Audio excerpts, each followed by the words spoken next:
Bonjour, bienvenue dans ce JT. Dans le cadre des élections législatives, coup de projecteur sur les 8 circonscriptions du Finistère jusqu'au premier tour le 10 juin prochain. Chaque jour, TBO vous propose un point dans le JT et un débat avec les candidats de chaque circonscription. À la fin de ce journal, focus sur la circonscription de Brest rurale. Avant cela, le point sur l'actualité de ce lundi 28 mai dans le Finistère. Lundi de Pentecôte, lundi de solidarité. Depuis la canicule de 2003 qui avait provoqué de nombreux décès, le lundi de Pentecôte est un jour normalement travaillé par solidarité envers les personnes âgées dépendantes. En 2011, cette initiative a rapporté 2,33 milliards d'euros, insuffisant pour Joëlle Le Gall, présidente des associations de personnes âgées et de leurs familles. On l'écoute au micro de Mathilde Kemener. Il faut aujourd'hui 12 milliards d'euros pour pouvoir pallier et pouvoir accompagner la personne âgée dans la bientraitance, aussi bien à domicile qu'en établissement. Maintenant, on se dit, est-ce que ces 10 ou 12 milliards sont si difficiles à trouver? Quand on sait qu'aujourd'hui, il y a 3 milliards d'euros qui sont perdus par des hospitalisations inutiles, 3 milliards d'euros d'hospitalisation inutile. On se dit que les quelques milliards supplémentaires, on devrait pouvoir les trouver relativement facilement. Que l'on mette une journée ou 10 journées de Pentecôte, c'est pas ça qui va résoudre le problème. En plus, ce jour de Pentecôte, on voit bien qu'il a opposé la population. Pourquoi des gens travaillent pour ce jour de Pentecôte et un certain nombre de professions, dans le libéral, etc., ne sont pas touchées par ce jour de Pentecôte? Donc on est encore dans une injustice totale. Et il ne s'agit pas de mettre un jour de Pentecôte, 2 jours de Pentecôte, c'est un système complet qu'il faut réformer. Et je pense que notre président a compris que c'était aujourd'hui une vraie réforme de la dépendance qu'il fallait mettre en place. La Pentecôte est avant tout une fête religieuse. Plus de 11 000 catholiques se sont donné rendez-vous tout le week-end à l'abbaye de Landévennec. Au programme, des concerts, des animations et du recueillement. Ambiance avec Xavier Patrijon. Les chrétiens bretons se sont réunis ce dimanche de Pentecôte à l'abbaye de Landévennec. C'est le premier rassemblement de cette ampleur depuis l'an 2000 et l'occasion d'effectuer la confirmation de 300 jeunes pratiquants. Une journée plutôt familiale avec pour chacun un intérêt différent. Je suis là pour ma confirmation, pour recevoir l'Esprit Saint, pour avancer dans mon chemin de chrétien. Ma fille, Julie, qui a 15 ans, fait sa confirmation. Je crois que c'est la première fois que je participe à une fête de ce style-là. Beaucoup de ferveur, beaucoup de gens qui se connaissent, qui se reconnaissent, qui se retrouvent apparemment. C'est l'endroit où il faut être aujourd'hui dans notre diocèse. On a été appelés par notre évêque. Nos enfants sont là aussi, nos amis. Voilà, il fallait qu'on soit là aujourd'hui. Plus de 11 000 catholiques attendaient également les orientations pour les 4 années à venir. Elle représente un très grand moment d'église, elle représente une très grande espérance pour l'avenir. Elle représente une grande joie pour beaucoup de personnes que j'ai rencontrées ce matin. Ils sont heureux de se retrouver, ils sont heureux d'avoir préparé cette fête. Jeunes et moins jeunes autour des mêmes valeurs, sans pour autant les interpréter de la même manière. Le pré de l'abbaye était le théâtre de concerts et animations. Alors c'est l'atelier Expression et on distribue des bracelets et des petits sachets pour semer l'évangile. Et les gens écrivent un message dans le livre d'or. Alléluia.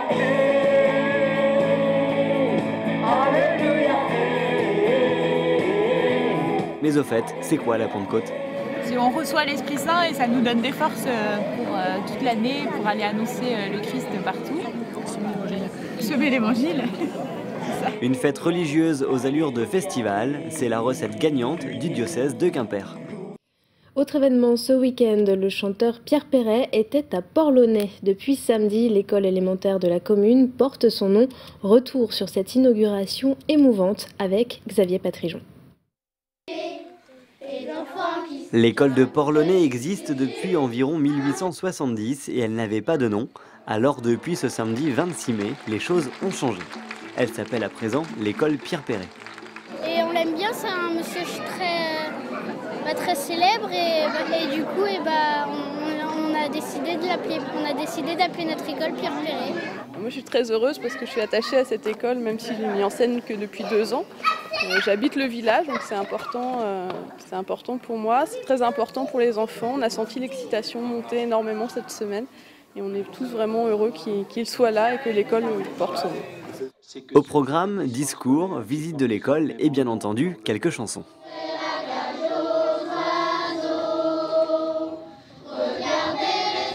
C'est la 23e école en France que j'inaugure, et à l'étranger d'ailleurs.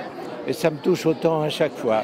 C'est toujours enrichissant, on apprend plein de choses. On découvre des lieux ici, c'est un endroit très gai. Les gens sont très accueillants, c'est plein de couleurs. Cette école, on a envie d'y aller.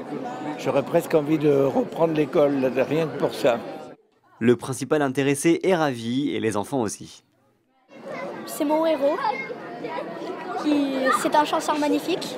On a tous eu le trac avant d'aller sur scène. Et au début, on chantait pas assez fort et après, c'était mieux. Et voilà. Un bel instant pour Port-Launay et son école, clôturé par le traditionnel lâcher de ballon, qui résonne comme si l'on ouvrait pour de vrai la cage aux oiseaux. Et maintenant, ce chiffre, 10 000 €, c'est ce qu'a rapporté le concours de Airchair à Quimper. Nous vous en parlions il y a quelques semaines. 25 artistes ont designé des chaises pour les vendre aux enchères. L'intégralité des fonds récoltés vendredi dernier lors de cette vente sera reversée au service pédiatrique de l'hôpital de Quimper. Je vous le disais au début de ce JT, dans le cadre des élections législatives, nous vous proposons un coup de projecteur chaque jour sur une des 8 circonscriptions du Finistère. Tout de suite, focus sur Brest rural.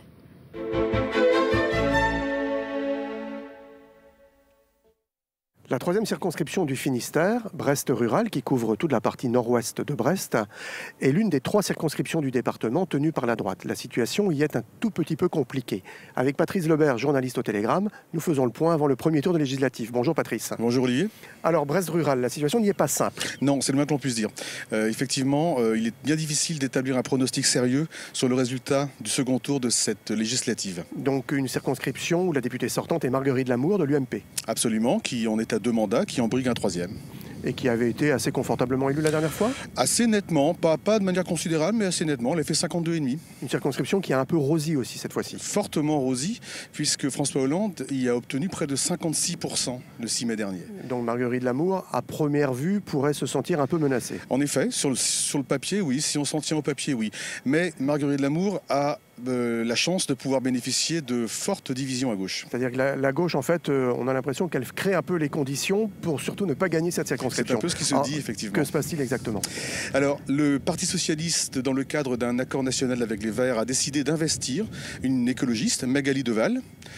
Tout ça aurait dû se faire normalement, mais en fait, ça n'est pas simple du tout, puisque ça a provoqué la colère de pas mal d'élus de gauche, notamment de socialistes de la partie rurale de Brest rural, qui ont estimé que Magali Deval n'était pas éligible par les électeurs. Et c'est, quand vous dites pas éligible, c'est-à-dire pas en situation de menacer la députée sortante. Voilà, absolument. Et c'est le maire de Plabennec qui a pris la tête de la fronde, si on absolument, c'est tout à fait. Alors c'est un maire d'hiver gauche, il a été élu en 2008, mais il est soutenu par Monsieur Blunven, absolument, Jean-Luc Blunven d'ailleurs, et il est soutenu par d'autres maires de la circonscription, celui de Lampol-Plouarzais, celui de Milizac, celui de Brélès, celui de Saint-Pabu. Ça commence à faire du monde. Et qui du coup sont un peu en délicatesse avec leur parti derrière. Pour ceux en tout cas qui sont membres du Parti socialiste, ils sont même menacés d'exclusion. C'est le cas de Didier Legac, le maire de Lampol-Plouarzais.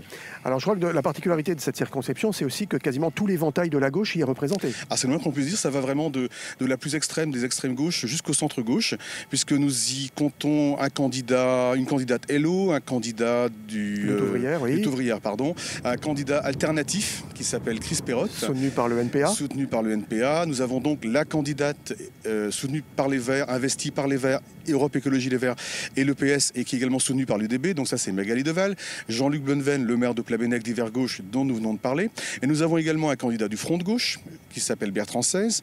Et enfin, une candidate du Parti radical de gauche, Christiane Migaud, qui se présente pour la première fois aux législatives dans le secteur de Brest. Alors au final, vous avez un pronostic pour cette soirée du premier tour ? Je ne me livrerai à aucun pronostic. La grande question, c'est pas tellement de savoir si Marguerite Lamour sera en tête. Elle sera très certainement largement en tête au premier tour. Mais c'est de savoir qui sera son challenger entre Jean-Luc Blunven et Magali Deval. La logique voudrait que ce soit Magali Deval parce qu'elle a la vestiture du PS, mais rien n'est moins sûr. Eh bien, merci beaucoup, Patrice, pour ce tour d'horizon de la 3e circonscription. À bientôt. À bientôt. Et retrouvez les candidats de la circonscription de Brest Rural pour un débat diffusé vendredi 1er juin à 19h15. Et demain, nous nous intéressons à la circonscription de Carhaix-Châteaulin. Je rappelle que le premier tour des législatives a lieu le 10 juin prochain.